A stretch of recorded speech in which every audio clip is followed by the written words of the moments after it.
Selamat malam, Kaltim Headline Malam kembali hadir bersama saya, Rosmi Rahma. Sejumlah informasi penting akan kami hadirkan untuk Anda dan berikut di antaranya. Organisasi Massa Pemuda Pancasila mendistribusikan 1 juta sajadah di seluruh Indonesia.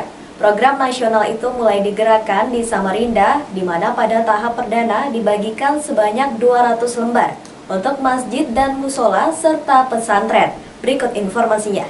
Bagi kalangan kader pemuda Pancasila, kalimat ini sudah akrab di telinga.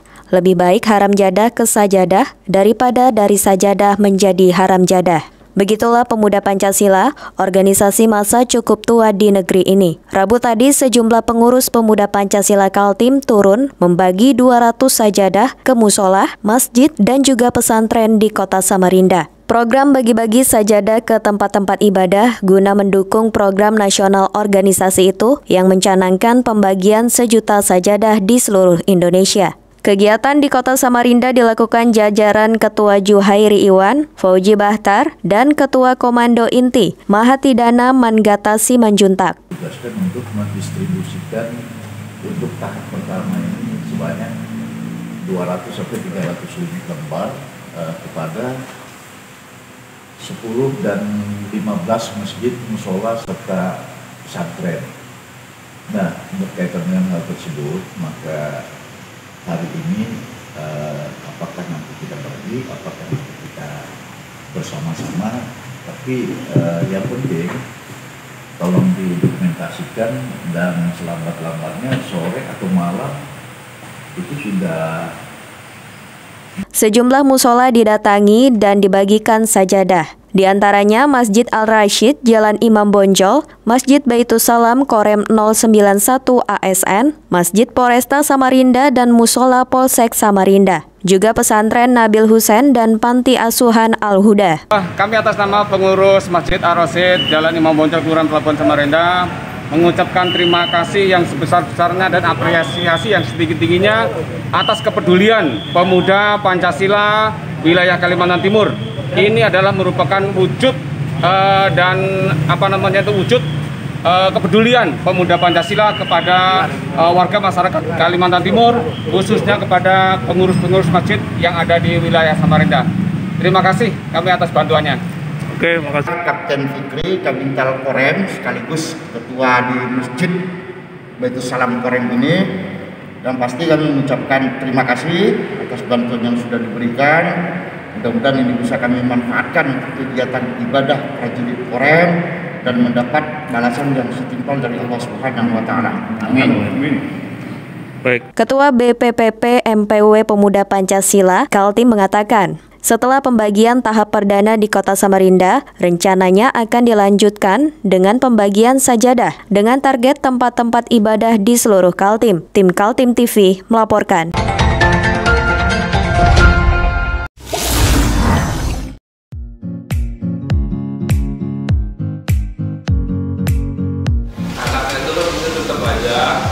Cara mudah beriklan digital di Kaltim TV.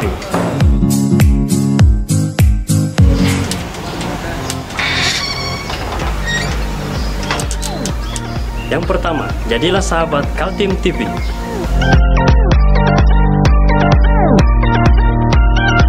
Dengan 1 juta rupiah, para sahabat mendapat 20 kali tayang di slot berita kamu.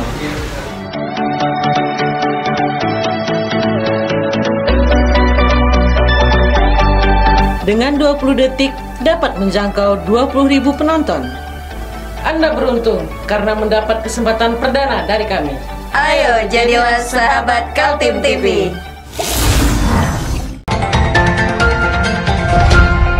DPRD Kalimantan Timur menggelar rapat paripurna kelima tahun 2021 di lantai 6 Gedung D dengan agenda penyampaian pendapat Gubernur Kalimantan Timur terhadap Raperda tentang penyelenggaraan ketahanan keluarga. Ketua DPRD menganggap Perda Ketahanan Keluarga penting sehingga mengusulkannya. Berikut informasinya. Ketahanan keluarga menjadi pondasi penting dalam masyarakat. Lantaran itulah DPRD Kaltim berinisiatif mengusulkan dibuatkan rancangan perda untuk dibahas bersama eksekutif dan nantinya menjadi peraturan daerah. Hadir mewakili pemerintah Provinsi Kaltim Asisten 1 M. Jauhar Effendi. Rapat dipimpin Ketua DPRD Kaltim Makmur HPK didampingi unsur wakil ketua. Selain secara langsung, juga menggunakan secara virtual. Yang pertama kaitannya masalah hak inisiatif Dewan. Ketahanan keluarga ini sebenarnya yang paling penting. Harapan saya semua pihak harus memberikan dukungan penuh. Harapan terutama untuk kelancaran pengesahan ini dari pihak gubernur dan yang terkait lainnya untuk memberikan dukungan penuh sehingga ini bisa kita selesaikan dengan baik. Kehidupan kita berbangsa ini yang dimulai dari ketahanan keluarga. Insya Allah kalau kita mampu menciptakan ketahanan keluarga, otomatis ketahanan bangsa dan negara. Nah ini kalau saya pandang ini perda yang cukup bagus sekali. Terciptanya suatu keamanan, ketertiban, kebahagiaan kehidupan berbangsa bernegara. Tak kalah penting dalam paripurna kelima itu, dibahas juga soal pengelolaan barang milik daerah. Politisi Partai Golkar itu mengatakan banyak hal masih menjadi masalah lantaran adanya aturan yang cukup rumit terhadap aset mobil dan motor inventaris pemerintah. Kekayaan daerah itu, waktu hasil pemeriksaan BPK saya minta kemarin. Coba penyederhanaan saja, bagaimana kita menata aset dengan baik, supaya aset itu lebih jelas. Yang kedua tentang penghapusan aset. Banyak hal-hal yang sepertinya kendaraan roda 2, roda 4 tidak mampu kita selesaikan karena aturannya yang cukup rumit. Sehingganya begitu dilarang ada yang tidak mau beli. Nah, jadi tumpukan-tumpukan barang yang tidak berharga. Di Dewan ini bukan sedikit. Nah, harapan saya ini bagaimana caranya nanti pemerintah provinsi koordinasi dengan BPK, penyederhanaannya saja supaya nanti dengan Tim Kaltim TV, Heriman melaporkan.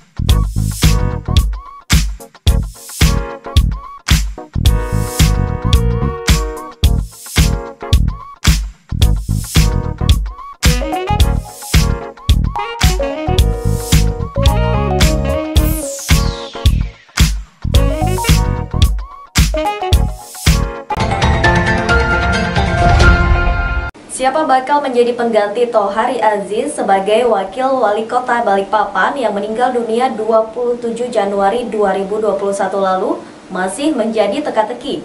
PDI Perjuangan mengaku punya banyak stok kader untuk mendampingi Rahmat Masud sebagai pemimpin kota tersebut. Kabar duka yang menimpa Tohari Aziz 27 Januari lalu masih menjadi perbincangan publik, terutama menyangkut siapa yang menjadi pengganti Tohari sebagai Wakil Wali Kota Balikpapan mendampingi Wali Kota Rahmat Masud. Rahmat Masud berpasangan dengan Tohari Aziz adalah pemenang Pilkada Kota Balikpapan yang digelar 9 Desember 2020 lalu. Namun belum lagi pasangan itu resmi dilantik sebagai wali kota dan wakil wali kota periode 2021 hingga 2026, Tohari Aziz meninggal dunia. Terkait mengganti calon wakil wali kota Balikpapan nih, kira-kira sudah ada pengganti ya semenjak almarhum Tohari sudah berpulang ini, kira-kira ada pengganti ya mungkin? Belum, Mas. Belum ada? Iya, yang pastinya dari PDI Perjuangan lah, ya kan? Kita berharap itu dari PDI Perjuangan. Saya pikir juga teman-teman di Kota Balikpapan juga memahami itu. Tapi untuk siapa yang akan menggantikan, kami tunggu arahan dari pusat, dari Ketua Umum dan DPP. Isu yang berkembang di lingkaran politisi Balikpapan menyebutkan pengganti Tohari Aziz tidak harus dari PDI Perjuangan walaupun Tohari berasal dari partai banteng tersebut. Mekanisme pemilihan pengganti merupakan wewenang partai politik koalisi yang bersama-sama ketika mengusung pasangan Rahmat Masud Tohari Aziz. Menanggapi hal itu, Sekretaris PDI Perjuangan Ananda Emira Mois mengaku akan melakukan komunikasi politik dengan partai-partai pengusung. Hanya saja sampai sejauh ini belum ada nama yang bakal diusung karena keputusan setelah melakukan koordinasi dengan DPP PDI Perjuangan. PDI Perjuangan mengaku punya banyak kader sebagai pengganti Tohari Ajis. Tapi kalau secara personal sendiri, tokoh di Balikpapan yang dari kader kira-kira siapa ya? Oh banyak, siapa ada istrinya almarhum, itu pegiat sosial juga loh, kader, guru beliau kan kemarin pada saat pemenangan wali kota, wakil wali kota turun juga terus kan. Nah kalau selain beliau kita punya anggota provinsi, DPRD provinsi, bagus-bagus juga ada Pak Edi Tarmo, ada Pak Baba, dari kotanya juga banyak. Kalau di kota siapa bisa disebutkan kalau di DPRD kota sendiri? Kita kan punya 8 kursi ya. Iya, betul. Jadi itu kan nanti akan melalui fit and proper test juga dari partai, dari pusat. Jadi kita lihat aja, kita tunggu aja. Belum. Ancang-ancangnya. Tapi mekanismenya apakah ada pembicaraan lagi antara seluruh partai pengusung, Pak? Nah, nanti kita. Sesuai rencana, pelantikan Wali Kota Balikpapan terpilih setelah berakhirnya masa jabatan Wali Kota saat ini, Rizal Effendi Rahmat Masud, pada 31 Mei 2021. Tim Kaltim TV Hardin melaporkan.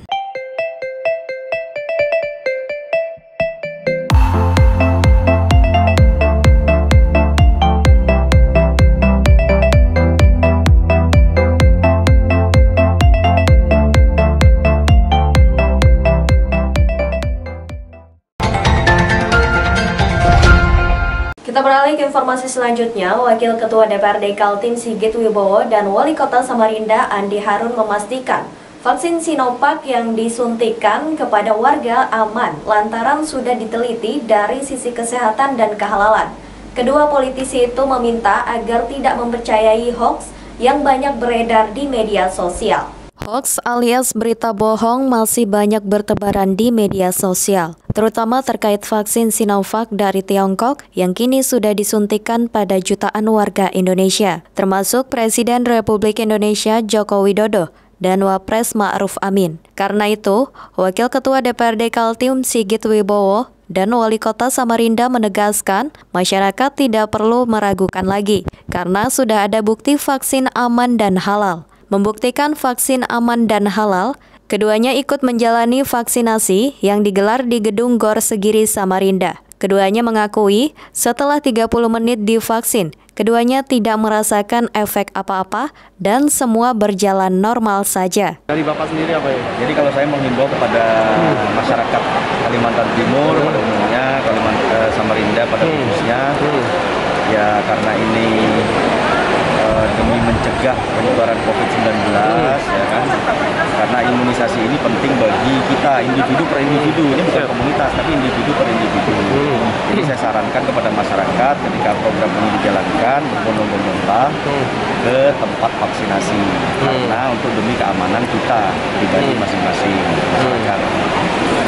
Nah, kemudian yang kedua, jangan juga tegang, jangan juga maksudnya takut, karena memang disuntiknya juga tengah rasa juga, sekali jarumnya kecil juga.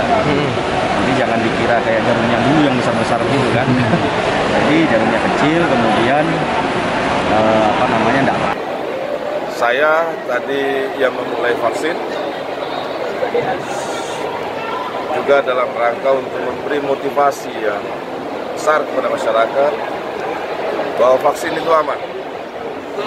Saya tadi divaksin, tidak terasa jarumnya. Lebih terasa kalau saya suntik vitamin C atau imunisasi lain. Sama sekali nggak terasa, dan ini membuktikan bahwa vaksin kita aman. Vaksinasi tahap kedua di Kota Samarinda diberikan bagi para pelayan publik. Selain bagi pejabat eselon 2 di lingkungan Pemprov Kaltim dan Pemkot Samarinda, juga diberikan kepada anggota DPRD Kaltim serta para wartawan dan pengelola media di Kota Samarinda. Di Kota Samarinda sendiri, berdasarkan laporan harian Tim Satgas Penanganan COVID-19, sedang terjadi tren penurunan kasus terkonfirmasi positif. Pada 8 Maret 2021 kemarin, jumlah pasien baru terkonfirmasi 15 orang dan jumlah yang sembuh 70 orang. Namun untuk total kasus aktif yang dirawat secara mandiri maupun di rumah sakit masih cukup tinggi, yakni 914 kasus. Tim Kaltim TV, Hardin melaporkan.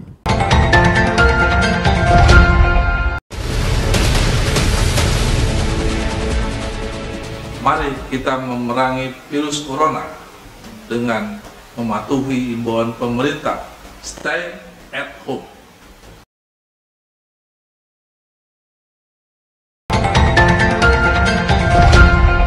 Pelaksana tugas Kepala Dinas Perhubungan Kota Samarinda, Herwan Rifai, menumpahkan kekesalannya lantaran ada pemberitaan sebuah media online mengenai instansi yang baru dipimpinnya. Media itu memberitakan ada ruang karaoke dan ladies di kantornya. Hari-hari belakangan, Herwan Rifai merasa terganggu dengan pemberitaan media online. Karena dalam berita itu disebut-sebut di kantornya disediakan ruang karaoke. Tidak hanya itu, bahkan disebut pula ada ladies atau perempuan yang melayani kebutuhan setiap orang yang ingin bernyanyi karaoke di kantor itu. Karena pemberitaan itu, Herwan Rifai mengaku sudah meminta kepada pihak media yang memberitakan untuk datang dan menunjukkan di mana ruang karaoke yang dimaksudkan. Bahkan secara khusus, PLT Kepala Dishub Samarinda itu menelpon untuk menyampaikan hak jawab. Tapi oknum yang mengaku sebagai wartawan itu tidak pernah datang. Jadi pas saya jelaskan, kemarin saya ada ditelepon dengan salah satu wartawan media online. Nah, saya sudah baca, katanya saya marah-marah, ngancam. Nah, saya bilang saya tidak marah-marah. Mari kita buktikan benar enggak isu itu. Saya bawa sampai masuk setiap ruangan yang ada di Dishub. Ruang karaoke yang mana yang dimaksud? Nah, pemikiran saya ruang karaoke itu kan tertutup. Nah, dia sebut ruang kan? Nah, begitu dia sudah saya jelaskan begitu, dia kejar di belakang, Pak. Di belakang ada kantin dengan ada ruang terbuka. Memang saya nggak nyebut itu karaoke. Saya nyebut tempat kita santai untuk nyanyi-nyanyi. Nah, yang saya tidak keberatan sama sekali itu dia sebut ladies. Mana ladiesnya? Tunjukkan siapa. Nah, jadi sudah saya klarifikasi, saya sudah mau suruh datang, dia nggak mau. Tiba-tiba pagi tadi saya lihat, disebutnya Kadisub marah-marah ini. Ya sudahlah, saya bilang, nggak ada masalah, saya bilang. Jadi kita buktikan aja, sekarang kita buktikan. Teman-teman wartawan datang ke kantor saya terima dengan baik, kita tinjau setiap ruangan. Di kantor Dishub Samarinda, Jalan MT Haryono, diakui ada kantin yang letaknya di belakang. Kantin itu adalah bekas bengkel Dishub yang dilengkapi fasilitas sound system untuk para staf yang ingin berkaraoke sambil istirahat atau pulang kerja. Ruang kantin itu terbuka dan sudah ada sejak masa kepemimpinan Kepala Dishub sebelumnya. Keberatan Herwan Rifai karena disebut-sebut ada ladies yang mengesankan kantornya menjadi tempat hiburan umumnya. Berita media online menurutnya adalah fitnah. Jadi saya sangat keberatan tuduhan itu. Sangat keberatan gitu. Kalau mau datang sini sama-sama, saya bilang siapa sih yang melapor? Oh, itu kode etik jurnalistik. Oh, silahkan enggak apa-apa. Tapi kamu ku minta datang. Enggak berani datang dulu kemarin. Dia enggak datang. Sampai saya telepon ada WA-nya masih. Dia nelpon, tidak ada nomor, tetap saya angkat. Lah begitu saya balik nelpon, enggak diangkatnya. Saya WA, kenapa enggak datang? Sibuk ngetik. Kalau begitu saya bilang. Kalau begitu saya bilang enak betul orang memfitnah, melempar orang kan. Coba cross check dulu, datang ke kantor saya bilang. Mari, saya tidak pernah nolak, kan tahu sendiri teman-teman. Pernahkah saya menolak orang ke sini? Herwan Rifai mengaku belum tergerak untuk mengadukan masalah pemberitaan itu kepada Dewan Pers. Dia menganggap para wartawan dan media adalah mitra pemerintah. Namun diharapkannya agar dalam menyampaikan berita disertai dengan keseimbangan. Tim Kaltim TV, Hardin melaporkan.